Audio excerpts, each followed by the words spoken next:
Hey, it's Tim, Pickup Truck Plus SUV Talk, joined by the 500-year-old Jill Simonello. We're here talking about the. Sorry, I'm trying to remove the X from our freaking thing. We have premium services. Apparently, I can't go live on Twitter anymore. I'm sorry. 45 million is being spent somewhere else. So, oh, I didn't mean to say that loud. All right. You totally did, but that's okay. My bad. I'm cranky. I'm just gonna go ahead and say it. I'm just kind of cranky at the moment. There's some behind the scenes studio stuff that I don't want to share because it's not anybody's business except for my business. But it has made me a little cranky, and I'm just gonna You're always cranky. Come on. I know, but I'm exceptionally cranky tonight. I'm sorry. I apologize to all those viewers outline want to see me chipper and happy. That is not the case for me tonight. I'm sore. I'm tired. I'm going to drink some more whiskey here in a minute and water. I'm doing both. I agree. I need to do both, but yeah, I'm just a lot of stuff going on behind the scenes. So yeah. I'm like, scratch that, reverse it, start over. I know. Hi, how are you doing tonight, Tim? Right? Yeah, I'm happy. It's sunny in Colorado or Nebraska. Was it sunny in Philadelphia? Is that the show? It's getting ready to pour here. Our Is skies it? are like black. Yeah. We no more tornadoes though. We've had rain consistently for like a week, and it's shocking for us. We're in an arid climate. Right now, we're dealing with I thought it was Montana, but apparently it's just Canada and Oregon wildfires. Like I have this. So I'll just say I have a Mazda CX-50, 30, 50. 50. I think it's 50. Yeah, like on the calendar it says CX-50. So. Yeah, it's a 50, and we just got back from Cheyenne, and I want to say a lot of things. First of all, it's got a big luggage rack on top of it to show off it's cool, like overlanding. That thing is loud as hell. Like it's absolutely terrifying loud. And so I have to drive to Denver tomorrow to fly out to an event I'm going to, and I'm not happy about the fact it's going to make all this noise going down because it's loud. Even the radio. I don't remember it being loud. I think there's something wrong with that or something that's not attached right. The wind is blowing on it, and out here in the country, we don't have the trees like you have. Okay, and I drive from Chicago to Indianapolis, no trees, windmills. Well, no. You have let me. You have a lot more trees than we have. Anyways, I had a lot of wind noise, and so I was going to do some early morning filming. I have my drone. I was going to do a 5:30 filming for the Mazda. I have to be at the airport by 1 o'clock, which is about a 3-hour drive. It's just pain in the butt in my world. But I realized that with the smoke cover, there's no benefit to going out filming in the morning. All you see is this gigantic red thing in the sky, which is the sun, like trying to peer through the smoke. And I just want to say, all my thoughts and prayers to those affected by wildfires. Wildfires are just terrible, destructive things. I get it. But now I'm thinking to myself, like, I'm just going to pull over like I've had many of these road trips and do a walk around while I'm driving because the sky's going to be the same. And I played golf this afternoon, and you can't even see the golf ball in the air. It's getting that thick. And I'm just like, it's just, so it's wildfire season. Problems. Well, yeah, but it's wildfire season in Nebraska. It's raining quite a bit. I have the 4-wheeler outside. I might maybe ask for another week with a 4-wheeler because I'm so behind driving it because every night there's a rainstorm or the air quality sucks or I don't know what I'm doing. It's not been great.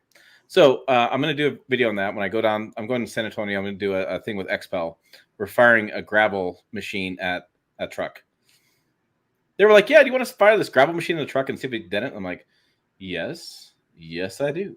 That sounds fun to me. And then we're going camping, and it's supposed to be 95 degrees is a daily high. And I just found out the water level is really low. So we're tenting it. So I'm like, pulling out the credit card for a hotel room. So depending on how hot it gets, because because we all know that you don't actually camp. Well, I tent camp. I just don't like the tent camp when it's at 95 degrees. You never get a break. And I have not. I'll be honest with you. Most years I'm okay with the heat. This year I am not. I'm not okay with the heat. I'm not dealing well with it. I know you freeze when it's like 85. No, I actually have my heater on in my office right now. I'm freezing. Yes. So I am not. I have not dealt with the heat at all, and I'm not sure what's going on. So yes, I do go camping. I just I would like to do more camping. I really would. We just don't have what. So, and Jill's definition is so funny. So Jill's definition is if you use an RV camper, you're glamping, which is just not the case. You're kind of glamping. There's not. No, Unless you're like pitching a tent in the middle of the desert using a porta potty. Right. So we are tent camping, which is as close as camping I'm going to get. We all have different definitions of camping. But yeah, anyways, I'll just take a bunch of whiskey. It'll be fine. I just won't, whatever. I'll stagger back to the campsite. That's usually what happens at camping. So that's going on this right now. It's fantastic. Yeah, Tim is grumpy. No golf. No. My golf buddy's been teeing off at 5:30, done by 7 in the morning.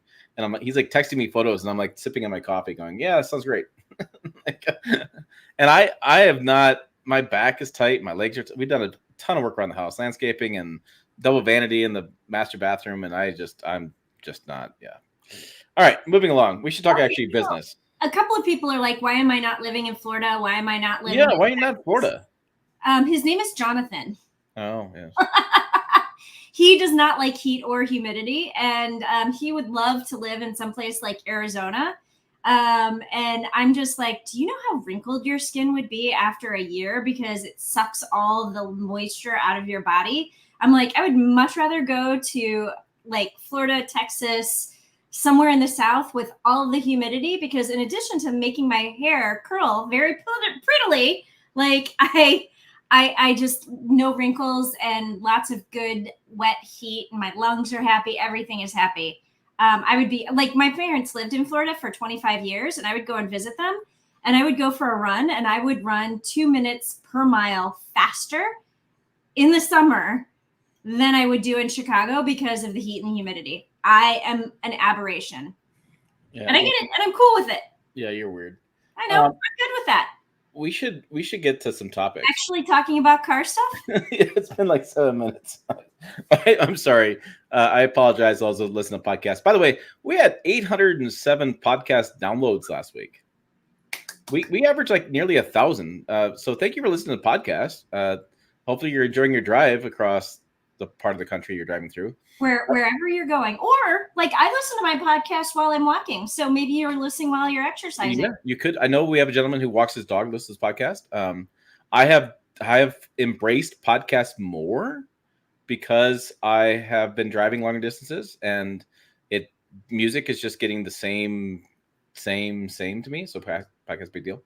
I kind of picked some topics, and I just kind of threw some stuff at the wall. Jill and I had a day of some behind the scenes kind of stuff. So, but I thought a few things kind of hit my head. What makes a truck reliable? This has been interesting. So I did 2 videos over the weekend because I'm a sucker for working 7 days a week. And I decided to do a video on full-size truck reliability and mid-size truck reliability based on consumer reports, and as well as I looked at NHTSA, the forums, and all my years of experience. Yeah, actually, I'm going to say that I've done these videos for it's been 6 years. I've been doing videos on reliability. So yes, I do have a few years of experience behind doing these videos. Not a lot. That's not a lot. I know, not a lot, but I've been covering this stuff for a while. So I did, the interesting part with the conversation, and Jill's, again, she's been busy. I've been busy. I don't know if you saw these videos, but the synopsis is this, and you've done reliability videos, stories before. Synopsis is this, is that people want to watch these videos, and they want to know, I'm going to buy an F-150 or a Ranger or a Tacoma or a Tundra or a XYZ. Put your brain in there, whatever brain's going to be. And they want to know what engine transmission is going to be most reliable. Yep. And Jill is doing a huge head nod right now, right? Yep. So we see it all the time. But when we do these stories, time and time again, reliability is not even close to engines. Well, they don't break out the problems by specific engine.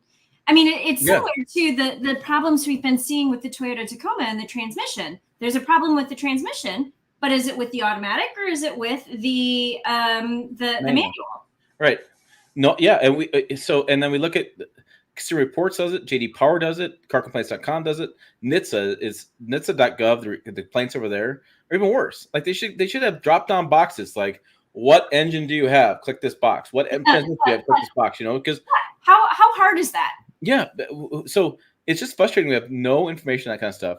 And so invariably, what happens in our research is that the drivetrain components don't have problems. So Tyler points out, for reliability comes on drivetrain components.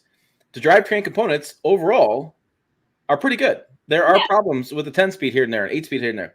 What comes down in these reliability reports time and time again is my phone won't connect. The screen resets. The screen freezes. Infotainment system doesn't work right. Right. Yeah. So I mean, it's maddening for those people that are the old school truck guys like myself who want to say, I want to get in my truck and just drive. The radio is the radio. If radio works, great, whatever. I will tell you that I threw a hissy fit in Oklahoma one year, driving a Tundra back from Houston. A hissy fit? Oh, hissy fit is my nice PG way of saying it. Okay. All right. I was driving through Dodge City. It's going up through Dodge City, Kansas, over to place. I like just saying Dodge City. I just want to stop at Dodge City. And so I was driving to Oklahoma up to Kansas and through Dodge City, and the system would not play podcasts, would not take my PIN number, wouldn't play the radio, kept popping up time and time again. And I got to tell you, that really pissed me off. And that really made me question initial quality, which people tell me all the time, like, Tim, you do these videos in JD Power initial quality. It doesn't mean anything. BS. Absolute BS. Because as an owner of new trucks, I buy them every year, it really does piss me off. Now, does that mean it's long-term reliability? No. It means within the first 90 days, I kind of expect no problems. Maybe I'm bizarre thinking this, but I spend $60,000, $70,000 on a truck. I kind of expect no problems first 90 days. And then I have a problem, and I'm like, Well, but so a couple things. So first off, like when you have a problem with the infotainment system, there's one of two things going on. As my husband likes to say, it's a DFU error, or there's something that is inherently not right with the system. And I would say with the Toyota new infotainment system, the Tundra was one of the first vehicles that infotainment system appeared in. And it was still a little bit glitchy, and they were having widespread issues with guest users and with things going a little bit wrong with that. So that was definitely a Toyota problem. But I feel like a lot of the problems you see in the in IQS, the initial quality study, is more of a DFU error because somebody just wasn't properly educated on how to connect their phone to the vehicle, or they think it was too difficult, or and so I mean, and sometimes it's really hard to weed through whether something was user error, it's a genuine problem. Now, okay, as people who test vehicles all the time, like we can generally figure out if it's a us problem or a them problem. But the general consumer, like, they can't pair their phone because they weren't told how to pair their phone, and therefore it's not a DFU error. It's it's a Toyota problem because Toyota, should have made this easier for me. So yeah, that's actually correct. My husband loves to talk. He's an IT guy, and he loves to talk in acronyms like that. He tells me stories about when he was working like support, and somebody would call in, and he would be like, "Oh yeah, that's a DFU error. Why don't you call so and so and just let them know it's a DFU error, and they'll know exactly what I'm talking about, and they'll be able to get you set right up." So for those on the podcast, dumb F user. That's what DFU means. Dumb flipping user. How's that? There we go. Flipping user, yes. Yeah. His other favorite one was an ID10T error. ID10. So yes, so those things happen, and it. Oh, Gene says he recently rented a 2024 Tacoma TRD and just turned off the infotainment screen because it was ugly and just didn't want to bother with it. Looked like a laptop that we wanted to shut. Oh, ID10. So the 10 is a 1 and a 0 and a 1 and an O. All right, so ID 10 or IOT. Yeah, that kind of error. So it took you a minute there. I know. I'm sorry. I'm cranky. I'm tired. It out in the comments. Yeah, really. So yes, but no. I mean, but here's the thing that people don't always anticipate, and you don't get, and you and I get this, is that when you buy a new vehicle and you're driving it around, and the screen's not working, your phone's not connecting, things are happens. Infotainment system is freezing, it's refreshing and stuff. That stuff really bugs you. It really does. And so that becomes a reliability issue. And people hate that. They want to say reliability should only be dealing with the frame and transmission and the engine. But in today's world, the internal combustion engine has never been more reliable overall. Overall, yes. Toyota's got a big recall. Yes, there's a recall in the 10 speeds and Ford's had issues with those. But overall statistically, you just lost power, it looked like for a minute. Jill's going to be in and out for a minute. Overall, reliability has never been better on internal combustion engines. However, the new ways of trucks and SUVs as well is they're rolling computers. And when you have problems with a computer, well, that's going to be a reliability issue. Yeah. And if my power goes out, that's a reliability issue. Yeah, it's starting to like pound outside and there's thunder and lightning. I don't think we'll lose power, but we'll see. Jill's house is shutting down. Yeah, right? So Thomas points out the thing. He's got a really nice picture of his, let's see a Silverado in this picture in the thumbnail of his image. It says if a 24 Silverado infotainment system has no sound once a week, that means no radio, no directional sound, no sound at all. Or resetting it doesn't fix. You need to turn it off. That's the frustrating part I have. And that is not a DFU error. No. The thing that pisses me off about that is that I did it with Tundra. I had to pull over, turn it off, get out of the truck, walk outside for 30 seconds, get back in for it to do a full cycle refresh to play a podcast. That was frustrating. That was irritating as hell because I was on a multi-day road trip. Like I just wanted to go. Like me in a road trip, I'm gone. I want to go. I don't want to stop. So yeah, it's a very frustrating process. And Thomas says, yeah. So that for his viewpoint, and I know I'm going to guess here, Thomas, I'm assuming for you for a minute, is that in your viewpoint, that radio system impacting your daily commute makes your Silverado not your favorite truck as it used to be. Mm-hmm. It decreases your ownership experience of that truck, which causes you to have questions about reliability. Not reliability engine-wise, but just when you have a survey that comes out and says, how reliable is your infotainment system? You're going to go, not at all. It's crap, right? And so that is going to happen. Oh, yes. Dougie's on point with the CrowdStrike. So yeah. Dougie says, I expect there's a chance cars will get a CrowdStrike-style update one day in blue screen. They won't be able to drive for a few days. That's spot on. I'm going to tell you this, Jill. For those who don't know, CrowdStrike at this time is July 23rd. Last week, CrowdStrike had a problem with their system, knocked out tons of airlines and air flights and like that. Were you thankful, as I was thankful, watching our colleagues online going, thank God I'm not traveling there right now? Yeah, and it's funny because I traveled the day before. And oh, my goodness. Coming back from Detroit. And my sister, my mom, everybody was like, you're not traveling today, are you? You actually made it home, didn't you? And I'm like, I am home. But yeah, I did feel very bad for people. I mean, I think there were some people that like got stuck over the weekend in Detroit. Multiple days. Yeah, multiple days. And people, I don't know what's going on in my Facebook feed, but a lot of people are in Italy right now and France and Iceland.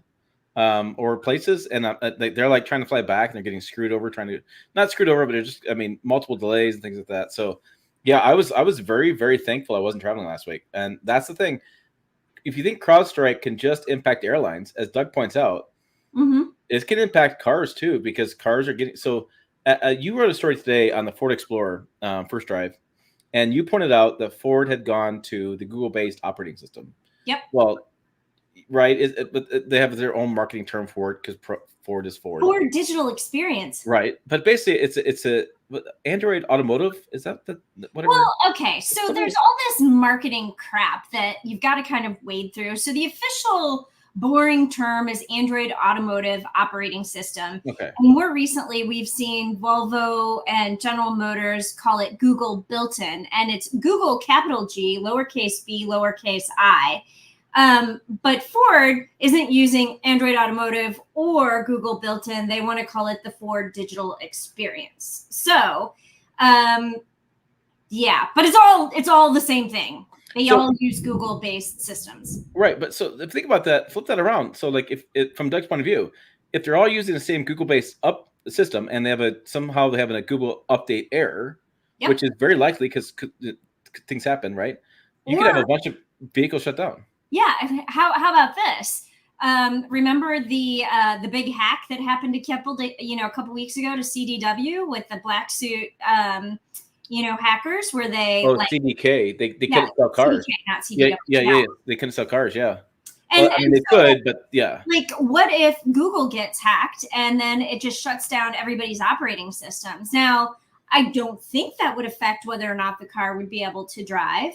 But I mean, as we become much more tech forward in vehicles, like what exactly is going to be affected by these systems? Can you still turn the car on? Is it just the music that's affected? Will Apple CarPlay be affected if the vehicle has it?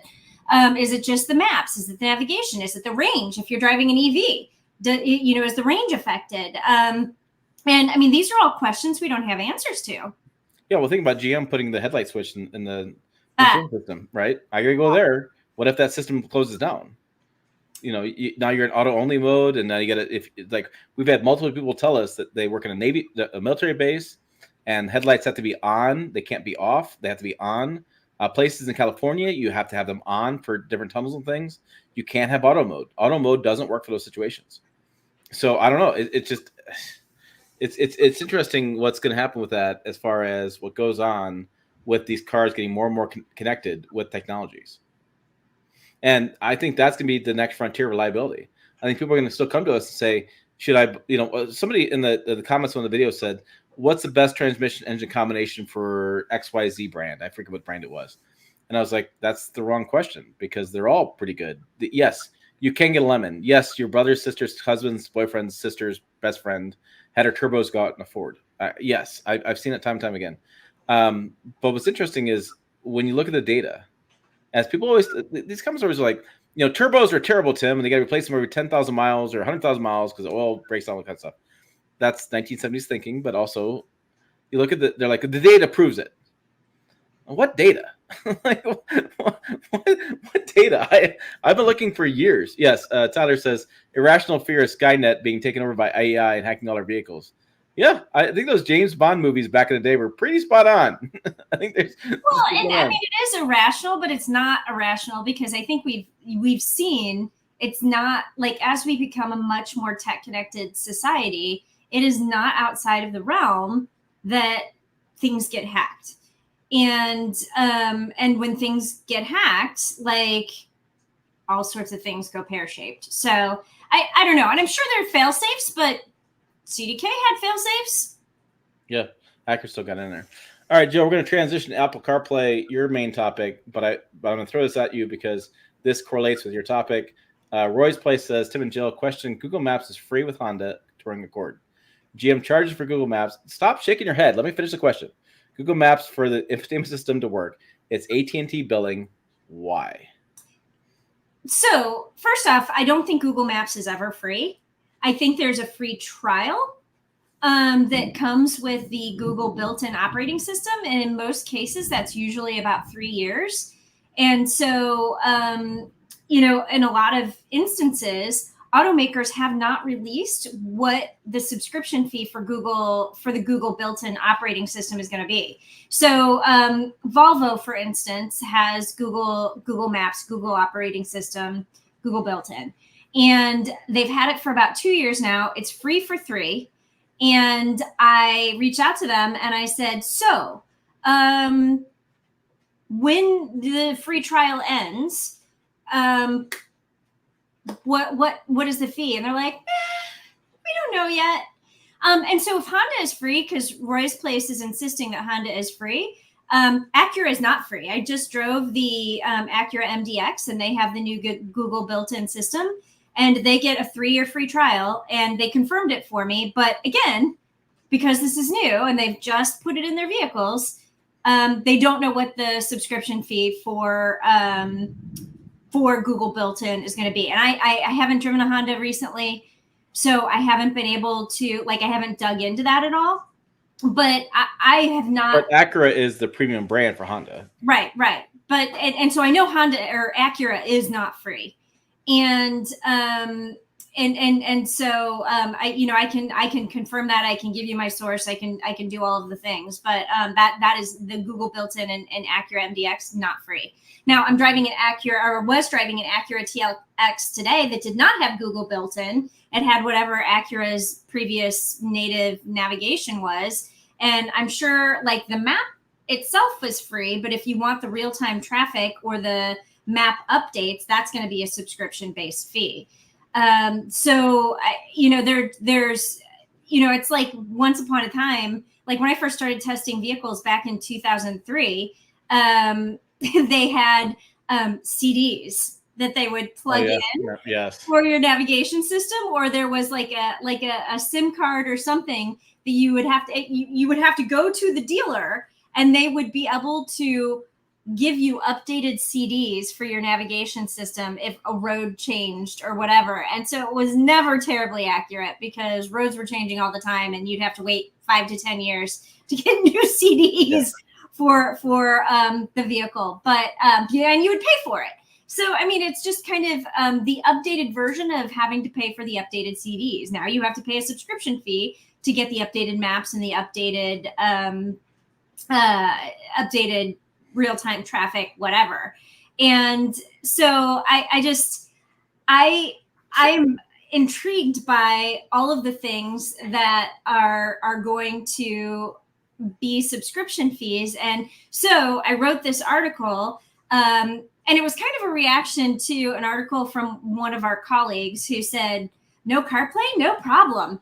And one of our friends at General Motors like touted this article as see, all of you journalists are wrong because this one person who doesn't use their phone in a car, by the way, says it's not a problem. And I'm like, use your car and a phone, and use your phone in the car, and it's a problem. So I wrote this article kind of in reaction to that article.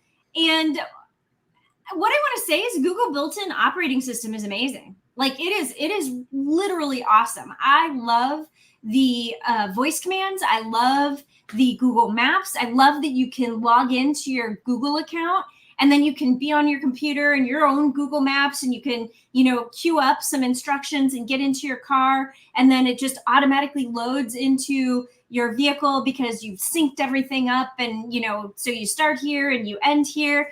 And, I love it. I think it's a great system. I don't like the fact that you are going to have to pay like extra for the hardware initially, and then you're going to have to pay a subscription fee for it.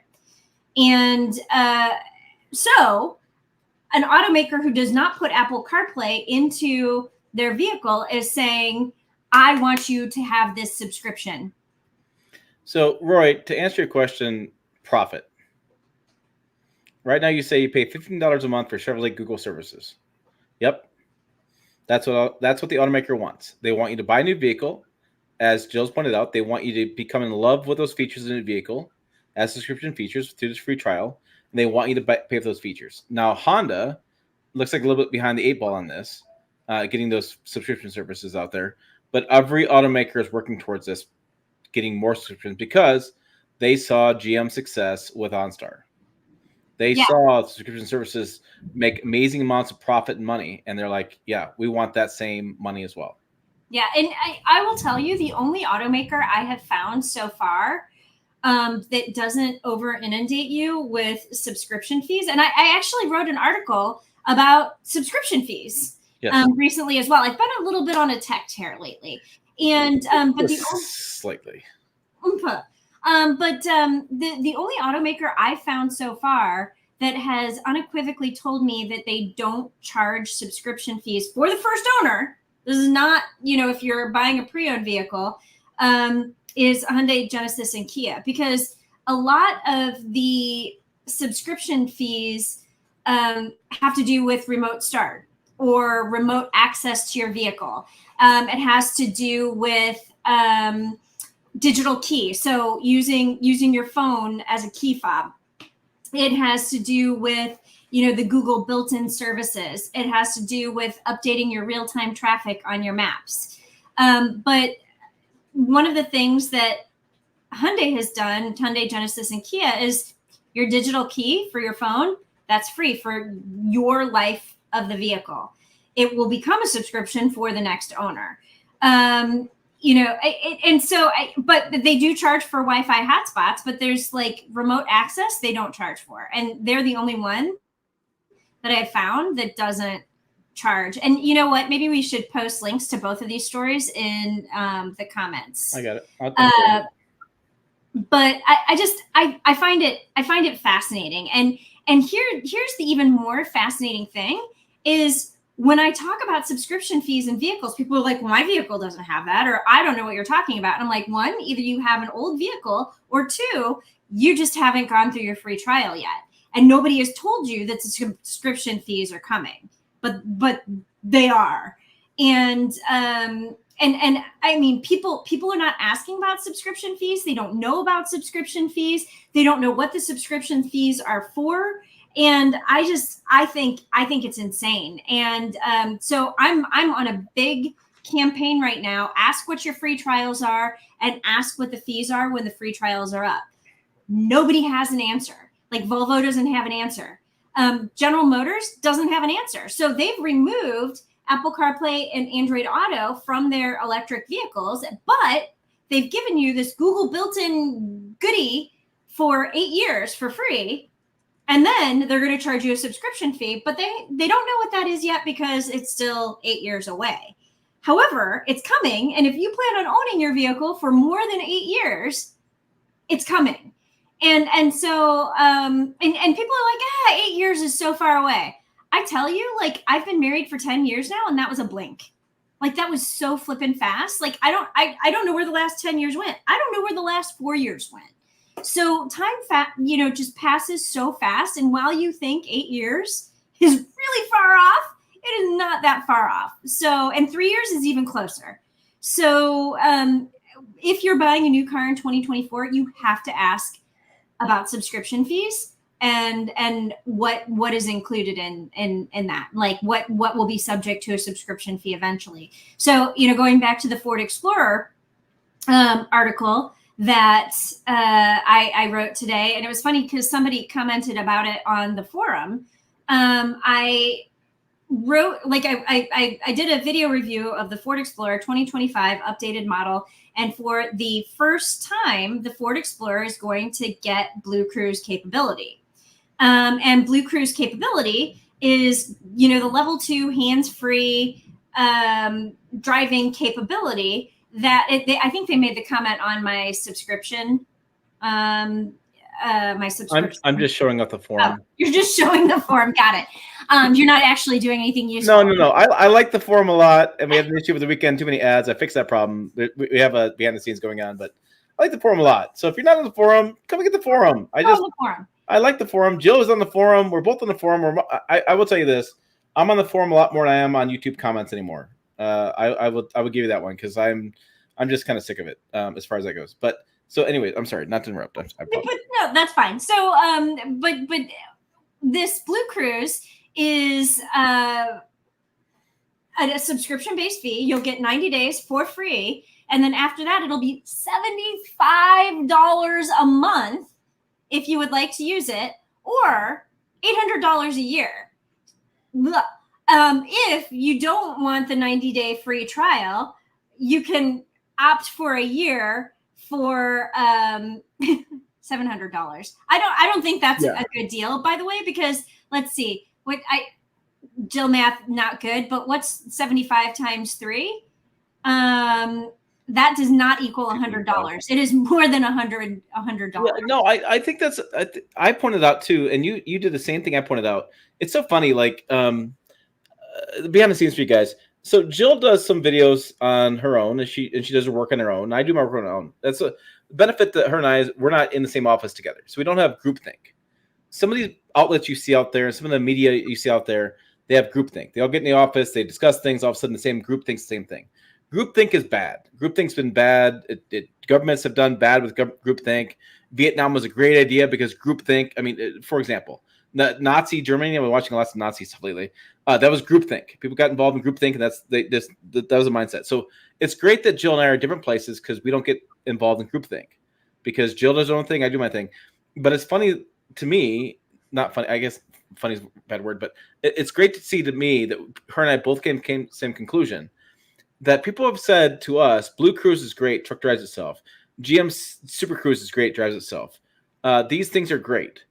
And we're like, okay, yeah, they're good. Did you pay for the subscription for it? What do you mean subscription?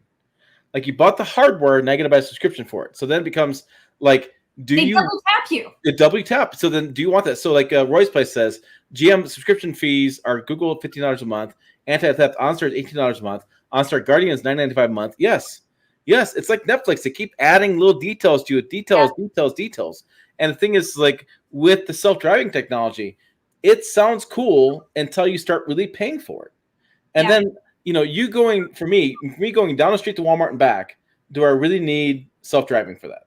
Am I really that lazy? Can I just, it's a mile, it's 2 miles, whatever the deal is going to be. So I think that people need to understand that, yes, if you're a nerdy tech person, you have lots of disposable income and you love this technology, all the power to you, right? So Doug asked about Tesla, and I posted in the comments, but it was way too much. Tesla does have subscription fees. Full self-driving is $99 per month. Per month, they were down $200 from vehicle. There is connectivity for $9.95 plus tax. You can do the Cybertruck, comes in various different trials. Car subscription $390 per month for 2 years per month. $490 per month for about a year. $590 per month for about a few months. Down payment required to start subscription for different things. I mean, yeah, this is new frontier. Like, the vehicles have gotten more expensive, but that's not the real story. The real story is, after you buy it, what are you going to have to pay? And as Wilmar points out, triple tap, Jill, they sell your usage information as well. Yeah, that was a big story a month and a half ago, something like that. GM was selling their data they collected to a third party. Third party was going to sell it to insurance companies. We're all going to pay more money in insurance. Holy cow, was it a crazy story. So I will say this: new cars and especially new trucks are incredible machines. They are so far better than they used to be. I have 62 C10.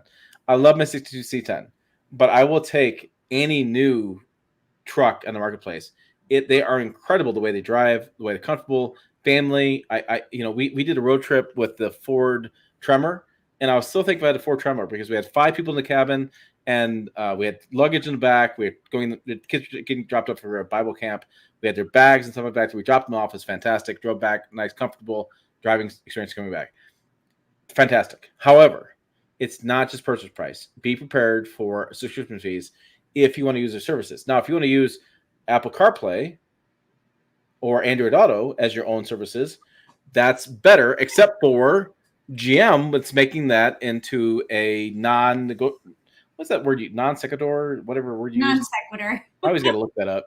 She always throws words in. I'm like, what the hell? Follow is what that means. Non sequitur, it does not follow. Right. So it makes sense. Exactly. Yeah. So GM is getting rid of that, and so they're going to force you to use their systems, which is just frustrating. Yeah, and Thomas comments, Zecker comments that his Super Cruise subscription is good for 3 years. And they've already given him a break on his monthly subscription in 2.5 years. And I'm going to say Super Cruise subscription, and I don't exactly remember, but I feel like it's $25 a month versus $75 a month with Blue Cruise. Right. And Super Cruise is a better system. Yeah, no, it's going to be, the pricing is we're in the early days. We're in the wild west of subscription fees. Pricing is all over the place. Real quick, Deshaun wants to know what's the word on new 2025 Chevy Silverado 1500s engines and look. There's nothing going to be changed. I think I saw the latest Auto News story on the pipeline. 2027 is the next refresh for that. Usually it's every 7 years. So, yeah, 2027 will be the refresh for that. So nothing in 2025. You may get a new color. You may get a new package or something. That's about it. This came up the other day in the comments. Tyler brings it up. He said the senior reviews that say many things you should turn off, like location settings for things on your new cars. I did a story about this a while ago. I had the 21 Power Boost. Remember that? And I had my phone linked to it. And all of a sudden, a couple years later, my app was still live on my phone because I hadn't deleted my app because I don't go to that part of my phone. I'm main screen apps I don't use are on the the other screens. I don't scroll over. I just live. I don't know. I'm bad about technology. Anyways, I was able to track my truck down to a place in Colorado, and I could literally log into the app. I still had access. I could lock his doors. I could turn it off for him. I could ping the truck, right? And so I did a video and said, hey, if you sell your new vehicle, do a master reset of the infotainment system, right? And dealerships are not doing this. Do not expect your dealership to do that. And if you're buying a pre-owned vehicle, like check to make sure it's been done. Otherwise, you could have Tim stalking you. Yes. Yeah, it goes both ways. Yeah, absolutely goes both ways. So make sure that if you do that, you are aware of that. And again, this is the new technology divide of trucks and SUVs. And this is where I feel like Jill and I do a good service for you guys on YouTube, in that you guys can log on, you can watch a video on a new vehicle and truly understand it's not just about engine transmission. There's a lot of stuff going on in the screens. And I was surprised that today. I've done these series of videos last week, I should say, about maintenance items, do-it-yourself maintenance items. Where's the oil filter at? Where's you get the air filter at? Nothing that was groundbreaking stuff, but people seem like they really love these videos. Really good feedback. And I found that like 54% of like Gen Y people do their own maintenance, according to a study, which I thought was fascinating. But my point of view on this is that I happen to have a friend who suggested I should do infotainment reviews, just the system itself, infotainment system reviews. And I happened to look back. I did a 2019 Ram 1500, 125,000 views. Yeah. And it was just me sitting in front of it. And I'm a little mystified by this. I did not realize it'd be that in depth. But then I realized people don't want to read the owner's manual. They don't want to read the manuals. They want to see a video and watch somebody talk about it in the video. Yeah. And I've started doing tech check reviews on my own YouTube channel.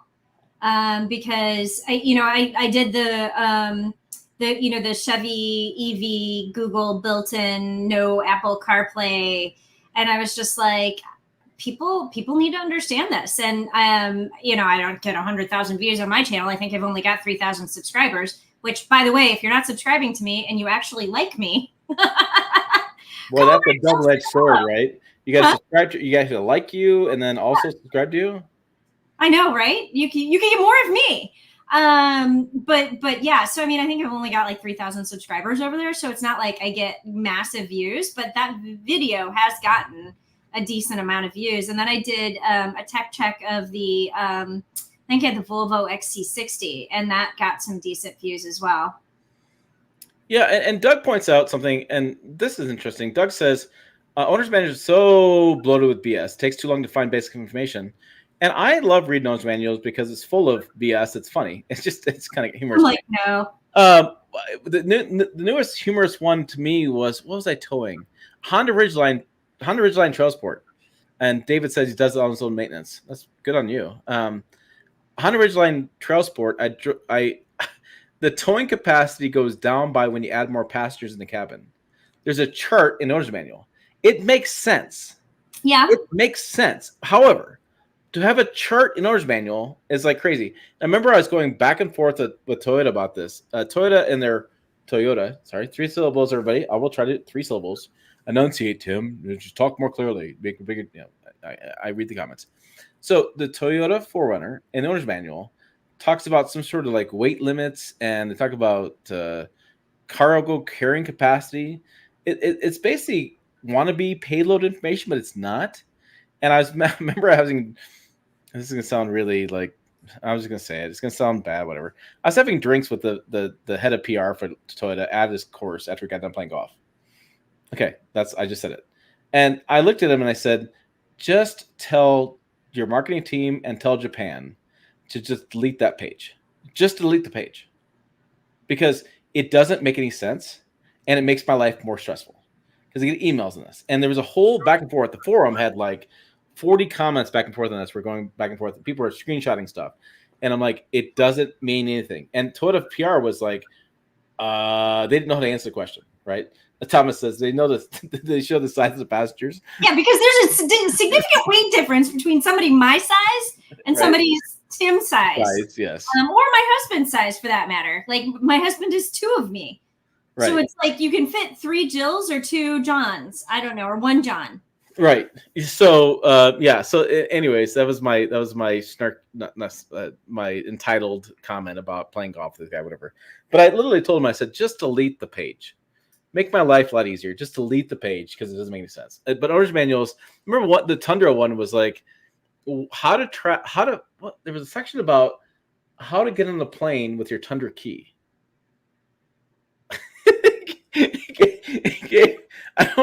I don't remember the instructions on this, but it gave detailed paragraphal information about how to board the plane with your key and what you should do. Because apparently the key's got a magnet in it or some sort of it's got the RFID, the rear the near field. Here's my wallet. So right. So yeah, it had near field. Was it near field technology? What that stuff? And they were talking about how to store it in your bag correctly to board the plane. I'm like, okay, yeah, I love reading that stuff. I did a story years ago about the Ford M50 EcoBoost. In the manual said, as you go up elevation, altitude, every 1,000 feet, you lost like 1,000 pounds, 100 pounds of towing or something like that, payload, something like that. So you lose me. Right. So I was like, so you're going up Eisenhower Tunnel. So you drop off your wife and kids. You go over the tunnel. You drop off your cargo. You come back over the tunnel, pick up your wife and kids. You drive back over the tunnel. You pick up your cargo. Like obviously that's not happened. Yeah. There's a video that Andre put out on TFL Truck about the director of SAE, which is Society of Automotive Engineers. That they just go by SAE now. Said they use 150 pounds for average passenger weight, which has been the case for many, many years. But the engineer did point out that they think that's kind of ridiculous anymore. Is that too low? Yes. Oh. Well, yes. Well, a stiff breeze blows you over. So they discuss where they talk about how they've changed that metric a little bit and making that a little bit more American sized. I don't know. Yes.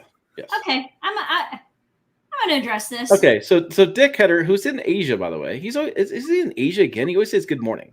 I believe he's still in Asia. Does he like live over there and work over there? I'm mystified with this. I don't know. But yeah, so Dick says CarPlay is something you don't really need. It's a manufactured want.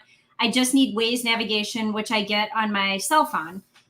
I don't know what cell phone is, but it's Asian for cell phone. Okay, I'll just say yes. So yes and no. What I like in the time when hands-free laws weren't a thing, I had no problem like picking up my phone, scrolling through my music, making a phone call, hitting a button and doing voice to text or that kind of thing. But now that you have hands-free laws and I spend every other week 6 hours in my car going to my mom's house and coming back, I want the ability through the head unit in the vehicle to listen to my podcasts. That's thing number one. To do voice to text messages with my family without having to touch my phone. So doing that easily, to giving them updates. Oh, I just passed Lafayette. Ooh, I see the windmill farm. Letting them know where I'm at. My mother wants that. Has the windmill farm lost its appeal? No. It never loses its appeal. I want to pull off someday and take pictures there because it's very pretty. But so I want to be able to do the voice to text updates. I have like a couple of different text groups. So I have like my running friends, I have my husband, I have my family, and I want to be able to easily send text messages to the text group. So if I have Apple CarPlay, I can say, hey Siri, send a text message to no Siri, don't do that. Send a text message to hey, you know who? Yeah, hey XYZ. Send a text message to my sisters. Send a text and then it'll put both of my sisters in the text message, and it'll do it via Apple CarPlay without me having to say send a text message to Julie Simonello and Jenny Simonello. So, I want that easy capability. I want to be able to access my text messages from before I got into the car. This is one of my primary problems with Google built-in is you can access text messages while you're in the vehicle, but not after, like if you come into the vehicle and you already have text messages on your phone. Because I will tell you, do I have text messages on my phone? I don't, but I have 15 15 voicemail messages on my phone right now that if I'm driving 3 hours to Indianapolis, maybe I should clear those out. I'm just going to listen to my voicemail messages. Doesn't require any effort from me other than to hit the voicemail button. But you can't do that in Google built-in, and you can't do that in most native systems. So is it a manufactured need? Maybe, but over the past however many years that Apple CarPlay has been in existence, I've gotten used to this way of operating when I'm driving for long distances for 200 miles on a straight road. And it just makes my life easier. It makes me feel productive. I get something done while I am, in dead space in the middle of nowhere, Indiana, in a windmill farm. So I can understand why some people don't need it or want it or use it. But, for people who spend a lot of time in their cars, it makes life easier and it keeps your hands off your phone. Can I ask you to tell the story about your husband's name and trying to get GM vehicle to text your husband? Yes.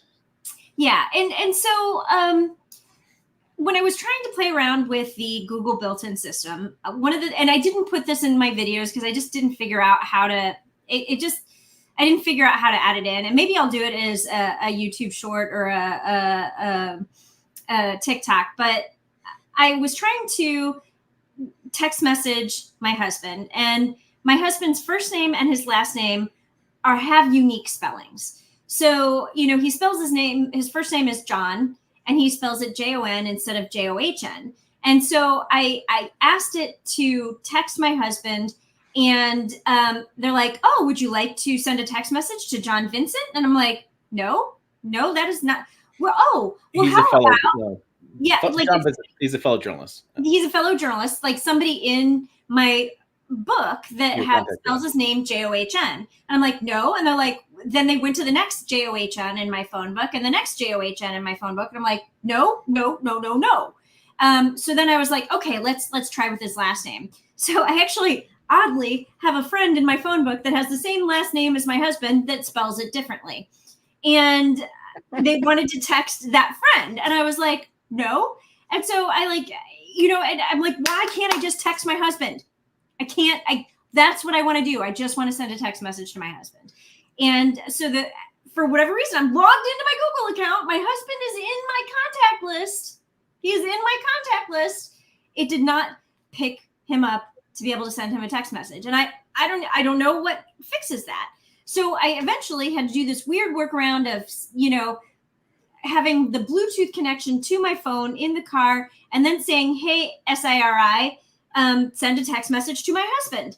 And then it was like, oh, what would you like to say? And so I could do it through Bluetooth in my phone, but not through the Google built-in app and it was this weird hinky workaround. So yeah, that. Yeah, people are saying you should switch his name to husband. I do that in Siri. Like, he is actually listed in my phone as husband. I can say text my husband and it will text my husband, but it will not with the Google built-in system. And I want to tell you guys something. There's a lot of people listening to podcasts or watching live stream right now are just shaking their heads. Like, who cares about cell phones? What do we do? What did we do before cell phones? I will tell you that Jill is very adept at her technology, way more than I am. She's got playlists and all sorts of stuff, and I know how to spell playlist. So she's very good about this stuff. And Jill is the new frontier of ownership of trucks and SUVs. Jill is the person. And I'm sorry, but if you think the trucks just have their AM, FM radio, get your wife or get your kid in the truck or get somebody in the truck elsewhere, and you'll find a whole different ownership expectation from them. The number was like 70% of most truck sales or 80% of most truck sales are influenced by women, and 84%. And I'm going to be sexist here for a minute, but I'm going to say that most women are much more adept to technology than most guys are. And I'm a dude, and I will say that. I will say majority of dudes who are like me, our phone works, we can use it, but we don't use all the features that we possibly could. I would say women are much more adept on the features and playlists and things than I know myself with my wife. My wife is much more adaptive.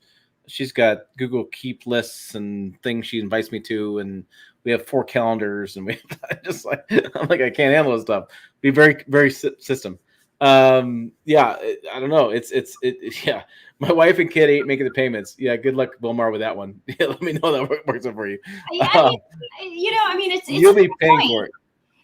And Fossil asks, as you said, what did you do before cell phones? Yeah, I forget my wallet all the time. I very rarely forget my cell phone. So I have Apple Pay set up. Like I've gone to the gas station, like down the block to fill up my test card before I turn it in. And I get there and I'm like, damn it, I don't have my wallet. I'm like, yes, Right. the pump has Apple Pay. And so, I mean, I don't know what I did before I had my cell phone. I like, Well, didn't, look at this didn't next have generation. money, wasn't able to talk on the phone. I don't know. Well, yeah, and the thing is, like, these cars are being built. Every brand is out there saying we're trying to attract a younger audience. Every brand saying the same thing, and this younger audience, they live on their cell phones. They live on technology. My dad, who is 72, I think it's 72, just figured out how to do Apple Pay. He was so happy about that. He could send me some. I bought some tickets. For airline tickets. He was going to pay me back. He paid me back, and so Apple paid me the money that he owed me, and he was over the moon on this, right? And I think that technology is good and bad. There's positives and negatives to it, but I guess to bring this all back full circle is you've heard Jill and I talk for the last hour about, well, tornadoes and weather and all sorts of stuff, but also about the fact that, like, technology, if it works great, and how that really does impact vehicle reliability. This next generation that likes EVs, that doesn't always want to work on vehicles, that wants stuff to go. My kids love EVs. They just want to get it and go. They want something really fast. They want to sync their phone. They want to make it work. They don't care about, they'll pay subscriptions. They don't care about this stuff. This is the next generation we're raising. And so I want to be on the forefront of, like, talking about these issues, talking about the stuff, and understanding that whether or not you like technology, there is a cost to play. Mm-hmm. There's a cost to this stuff, and that the cost of this stuff really grabs my attention because, again, if I'm making $1,000 a month truck payment, you can shake your head all you want at that. You can say, "Who cares? Oh my God, much of the house." That's the average. That's the average these days. Like, I'm not out there spending 10 times more than anybody else is. That's the average. If you're averaging $1,000 a month for truck payment, what's another $100 a month for subscription fees?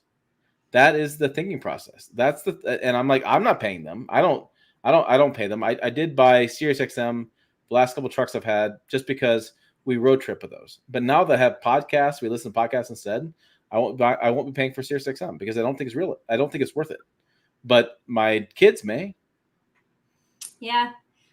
I'm not a big fan of subscriptions. I don't have like Apple Music subscriptions. I like buy each song that I want and download it to my phone, which is why I want the Apple Music app in whatever vehicle I'm driving so I can listen to my music. Not through Spotify. I don't want to subscribe to Spotify.